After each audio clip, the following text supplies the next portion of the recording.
Neutral سے کہتا ہوں کہ اب بھی وقت ہے پالیسیوں پہ نظر ثانی کر لیں. یہ کیا جمہوری مطالبہ ہے؟ مجھے تو دھمکی لگ رہی ہے جب آپ کسی کو کہتے ہیں کہ اب بھی ٹائم ہے، تو اس کا کیا مطلب ہے کہ پھر ٹائم نہیں رہے گا تو کیا ہوگا؟ تو بظاہر تو ایسا ہی لگتا ہے سطحی طور پہ کہ دھمکانے کی کوشش کر رہے ہیں. اب اس کو اگر آپ جوڑیں، دھمکی تو سائڈ پہ رکھیں جی. آپ کیسے کہہ سکتے ہیں آرمی چیف سے آپ کہہ سکتے ہیں حکومت گرا دو؟ دس از ناٹ میں دیئر نے تو رول. آپ کو یہ، آپ نے مجھ سے پوچھا انہوں نے کیا کہا ہے، تو میں نے کہا کہ مجھے ایسا لگا جیسے دھمکایا ہے. اور جب آپ اس نقطے کو جوڑیں، وہ جو گل صاحب کی سٹیٹمنٹ آئی تھی جس میں انہوں نے فوج کو بغاوت پہ اکسایا تھا، جوانوں کو، اور کہا تھا کہ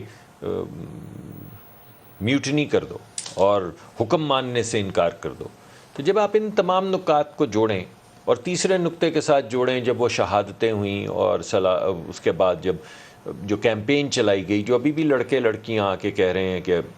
معافی بھی مانگ رہے ہیں، اچھا ہے ان کو خیال آ گیا کہ شہداء کی تضحیق کرنا یا کسی بھی شہید یا کسی بھی شخص کو برا بھلا کہنا، ان کے ماں باپ کا دل توڑنا، بالخصوص جب انہوں نے اتنی بڑی قربانی دی ہو کہ آپ کے اور میرے بچوں کی حفاظت کے لیے وہ ایک حکم کے اوپر اپنی جان دے دیتے ہیں، تو آپ ان کو کہہ رہے ہیں کہ یہ حکم مت مانو. تو جب آپ یہ تمام نکات جوڑتے ہیں تو بظاہر ایسا لگتا ہے کہ دھمکانے کی کوشش کی جا رہی ہے، اور کہا جی یہ جا رہا ہے کہ جو آج تو برملا کہہ دیا کہ ابھی بھی وقت ہے ان کی حکومت